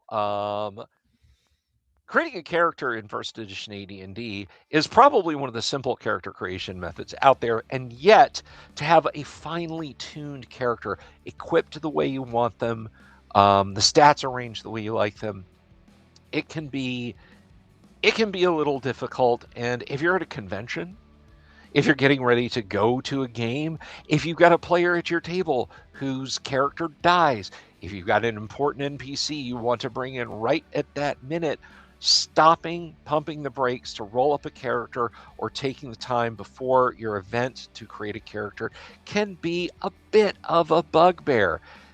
That's why I have created Crom, the Character Record Organizational Manager. With Crom, you can create a character in 5 minutes, purchase equipment, set them to the level you want, have hit points, stats assigned, equipment equipped.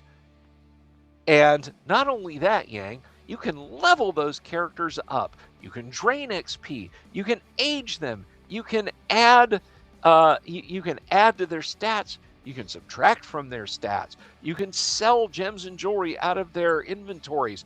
Do you want a bard? You can create a bard. Do you use psionics in your game? This will let you check for psionics if a character meets the requisite. Any legal character, race, class combination is possible using Chrome. And Chrome runs on Windows 8, 8.1, 10, and 11. Linux users can run it under Wine, and guess what, Yang? Mac users can run it under Wine as well. It saves your character.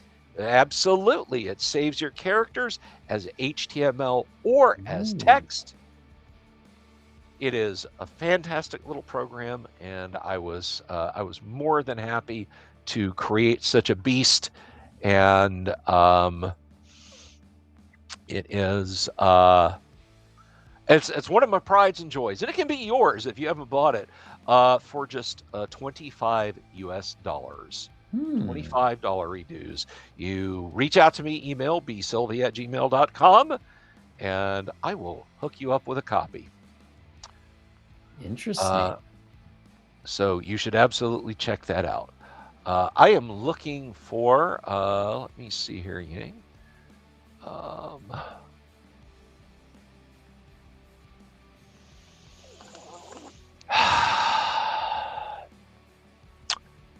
My video folder is very, very, very, very full here.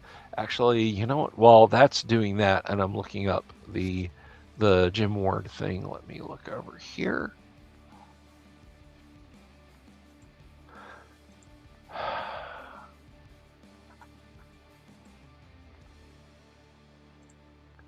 See, I don't think I asked, what'd you get for Christmas, man?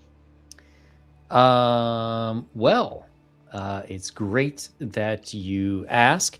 I got a, hang on. I can't remember the name. It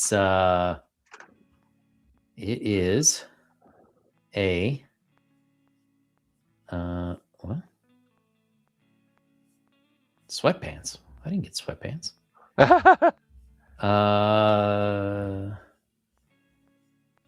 Oh, they must have ordered it themselves.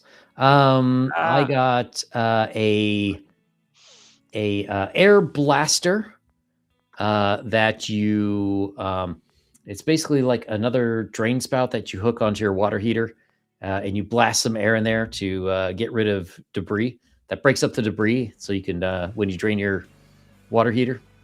Oh, neat. That and the sacrificial rod. I got an electric one, which theoretically will let my water heater live for 20 years.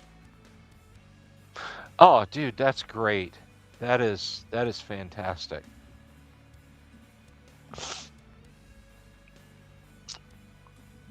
That is actually really cool. I love getting stuff for the house. So yeah.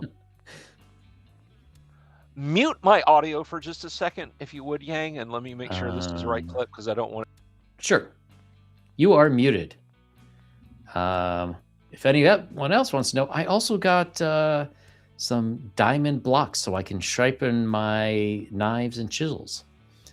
It is too cold to do any of that right now because it's like back to about, it's 5 degrees. It warmed up. Nice. Very nice. When you want me to unmute you, I guess just share the thing or drop a note in the chat, Dungeon Delver. So, Bob, this is a beautiful map. You should do this professionally. Well, thank you, man. I guess I kind of am. This is the map for Empire of the Undying Sun. And it is still on sale over on Kickstarter, which I hope to God will be coming out in get it printed sometime late in the spring and then ship it out this summer. And yeah, so that's where we are with this thing. Oh, that's ugly. Oh, it's too many wires. Oh, that's okay. I need to get some better wire management. But yeah. So Empire is going well. I have been getting a lot of excellent artwork. So I will be, for anyone who backed it, I'll be posting an update in the next couple of days to show some of it off, and hopefully I'll get some more soon. You there, Dungeon Delver? Yes, I am. Aha! There I am. Hey, Okay. Mobius, nice to see you. All right, so here we go. I am going to try and add this here.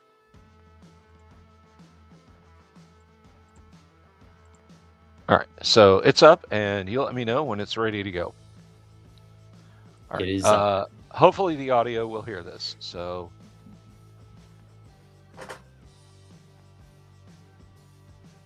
I do not hear it.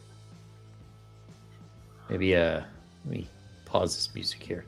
Okay. All right, let me make sure this is playing. I don't hear anything. You don't hear anything. All right, so let me send you the link. Okay. To the short on my page. I am not trying to get hits off this. I just think it's a fun bit, and I want you to be able to play this. Let's see. Bob says, I played in one of Jim's forum-based MA games when MA3 came out. He was a killer game. Yes, he very much so. All right, I will throw this in. Where can I put this at? Oh, private chat. I'll put it in there. All right. All right. So yeah, see if they'll let you put that up. And then tomorrow I'll get a notification from YouTube. Hey, this person's using your material. Like, oh, now you fucking care? All right, hang on 1 second here. I need to. Now you give a shit about my channel, you bastards. Screen reset. Oh, here we go. Jim Ward. All right. Let's see if.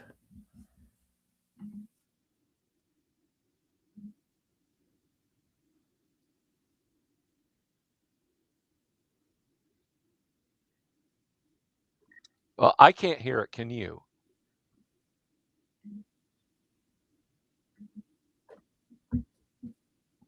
Sorry, you said you can't hear it?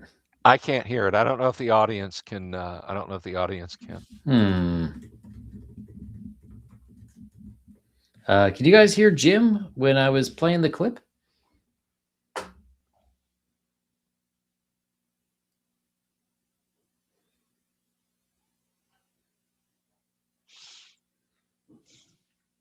Nope. Oh, dang. No, they could not. Just check the setting. Yeah, I don't know. That's weird. Because I couldn't hear it when you were playing it, and they can't hear it when I'm playing it.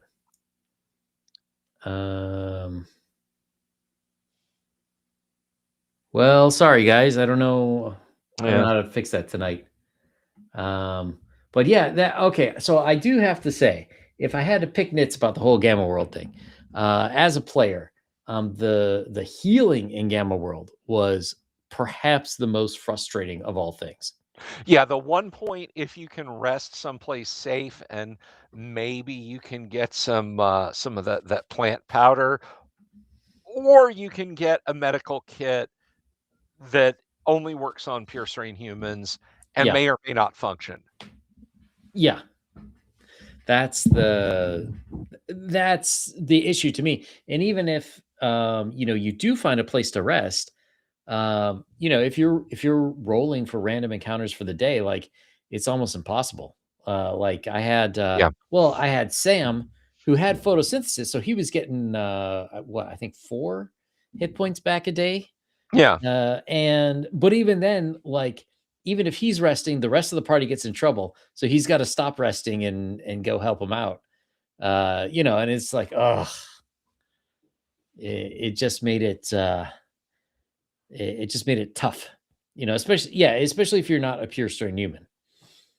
Yeah, and I think one of the things that I discovered was, okay, so I can create I can create an AD&D campaign by the book that is survivable for low-level characters, Hmm. who can then, and I can then create an adventure by the book that is survivable for mid-level characters, and then I create one that is survivable, and I should emphasize potentially survivable, for all of these character types. Not that there's a guarantee of their survival, right? Hmm. And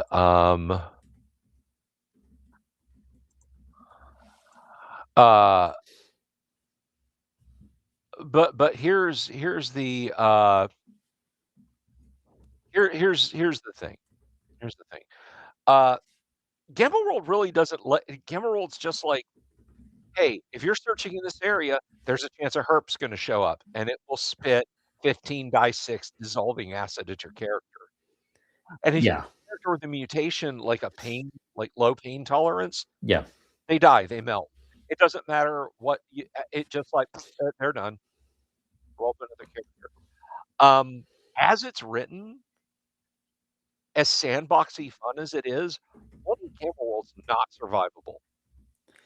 Yes, and it seemed now I haven't DM'd any Gamma World games, but that particular point would seem kind of frustrating to me because I remember there was a point I was playing original Clone Rex, and he had his suit, and then I think it was when like Dooms just started playing Numbers Rab, and like everybody else had like baseball bats and street signs, So it's like, how would you create an encounter that for that group that makes it worth it?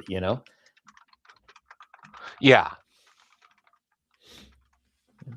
Uh, sorry. Kabuki asks, "Hey gang, why are we here tonight?" Well, Bill had canceled his show, Yeah. and I usually do a draw stream on Wednesday nights just to keep myself on track for Empire of the Undying Sun, which is still available over on Kickstarter.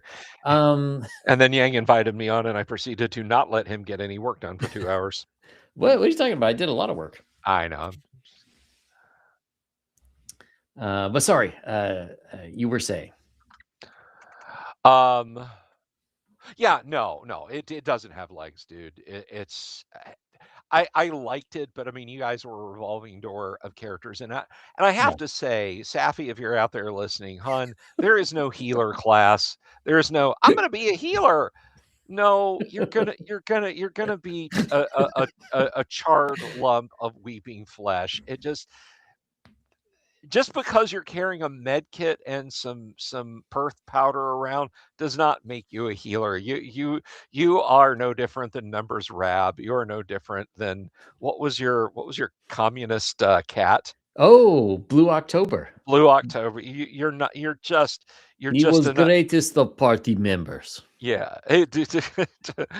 He was most equal of all party members who were equal. He was most equal. He Uh, was more equal than anyone else. But like he was another guy who I really had problem with the HP thing because um I think you technically can. It's been a while since I read the player's handbook. I think you technically can use a med kit on a mutated animal, but it's got like a very high chance of failing. Um, so, of course, the group didn't want to use any med kits on him. So the only way for him to heal himself was to life leech everyone. which worked great for the communist angle. It was like, oh, this is perfect. I am redistributing hit points to myself. Yeah. Must make best use of hit points for party. Yeah. Yeah, well, it's funny. That's one thing I wanted to do with that character that he didn't live long enough. Is like we would go to these villages. I just wanted him to like rob them blind and like tell them like they're joining our collective and we will redistribute, goods as needed, and then they would just never get anything. Yeah. That's something I was hoping for, but sadly did not happen. Yeah. Yeah. And I mean, I am told, like, I'm super duper reluctant to. I think a game master, unless they themselves come out and point out things like, this is broken, this isn't right, I meant to do this completely differently, somebody else did this, that the first they strike the best, Yeah. um here's a perfect example. When you were a kid, Yang, you might be a little too young for this, but do you remember seeing really, really, really cheap, like, Beach Boys and Chuck Berry and stuff like that in dump bins at variety stores like Yeah. Kmart and so on? Okay. Yeah, for sure. Did you ever A buy one dollar of those bin. tapes?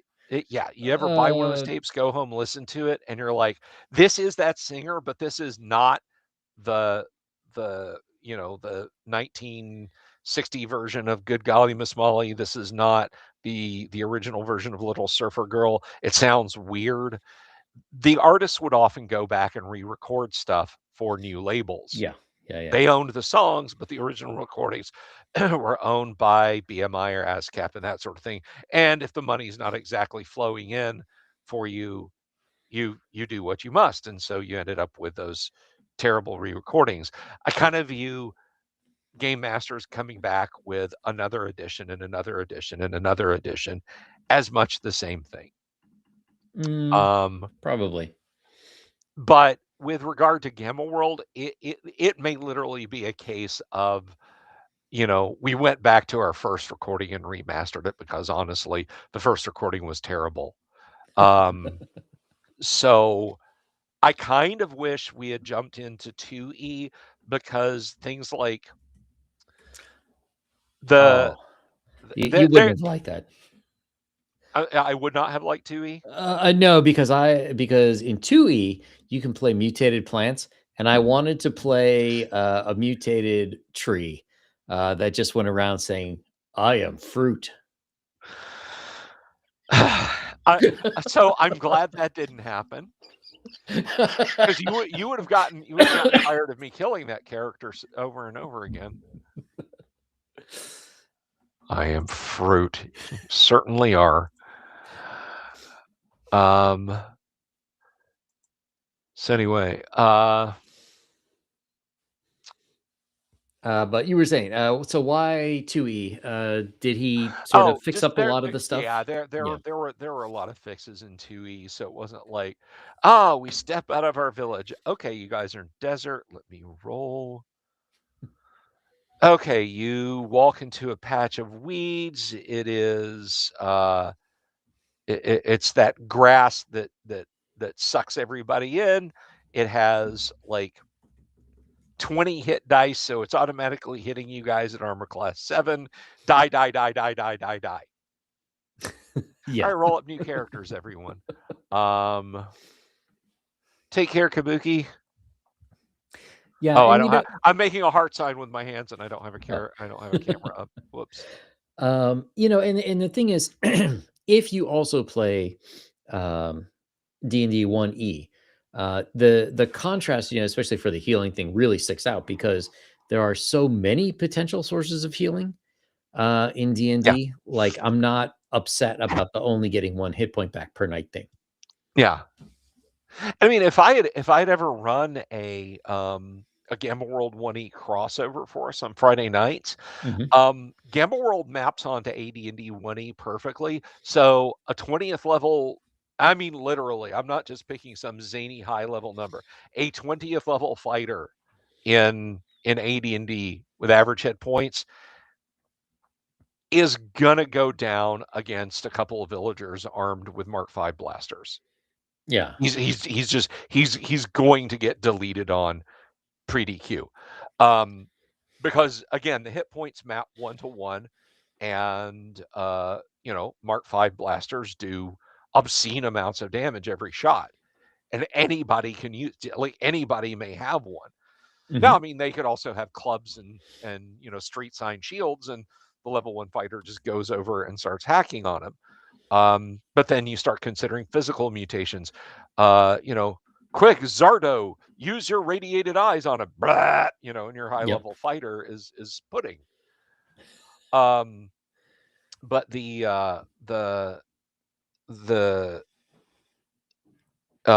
hit points do map 1-to-1. So if a Gamma World crew is stuck in Greyhawk, suddenly there's this guy. He walks up and he says some mumbo jumbo, and I get a third of my life back, and that's just common. Like, any pastor can just do that, and Mhm. that's a big difference. It's like, Gamma World characters are tougher. Gamma World weapons are stronger. Gamma World damage is more vicious.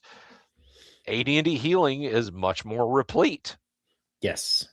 So Yeah, I do have to say I was kind of hoping that we would get a Gamma World D&D crossover, like for the Guac or something. We'd have like 1 or 2 weeks of the parties crossing over. well, hey, I'm not going to say we're never going to go back to Gamma World, but if we go back to Gamma World, it's going to be it's going to be 1E or 2E. I Okay. love the vibe. I love the vibe of 1E. I love the truly apocalyptic feel of 1E. And we had some good times, dude. The tank duel against when you guys had the bolo and we're slugging it out with the Yeah. with the death machine. And that Yeah. was, That was close, I think. yeah, I think that was in Omaha, Nebraska, I think. Uh, Something like that. But I have to admit, I realized later I screwed up during that whole fight. Because Rex ran out of med packs, basically. I forgot each med pack has 3 uses. Yeah. So I would have had several more. He could have stayed in the fight. Oh well, man, I'm sorry. So now we have to retcon everything and go back. Yeah. Yeah, now we have to start it over. Uh, well, we've been on for about 2 hours, and I think maybe we should call it. I'm kind of out of drawn stuff to draw right now. I think I might scan it and start doing the digital part for next week for anybody who wants to stick around. Or I might switch back over to the South Bay map because I got to finish that up a little bit. All right. But thanks for coming on. You You're are welcome, man. Thank you for having welcome me on. back whenever you cancel the show. It was a rage-inducing day, but I'll be back tomorrow night. Matthew Tapp will be on my channel. Ooh, nice. And yeah, What time? Matt's 9 o'clock Eastern. 9 o'clock Eastern. And then Friday night, we're going to be rolling up Blade Runner characters. Oh, that's right. He say you, Blade Runner. Do we have more players? I believe Sapphire messaged me about a third player, but I'm gonna have to talk to her about that. That's very last minute, but we'll figure it out. Yeah, I mean, if nothing else, I can do something one night with 2 players to demo it. So Sure. And for anyone who may not know where to find the Dungeon Delver, I just posted link to his YouTube channel over on YouTube, where we currently are. Yes, and I appreciate that, because God knows if you didn't put a link there, nobody would know. Anyway. For anyone who's watching this later. And also go follow him over on Twitter, X, whatever we're calling it. Yes, and thank you very much, Yang. Love your guts, man. I will talk to you later. All right. Good night, everyone. Peace.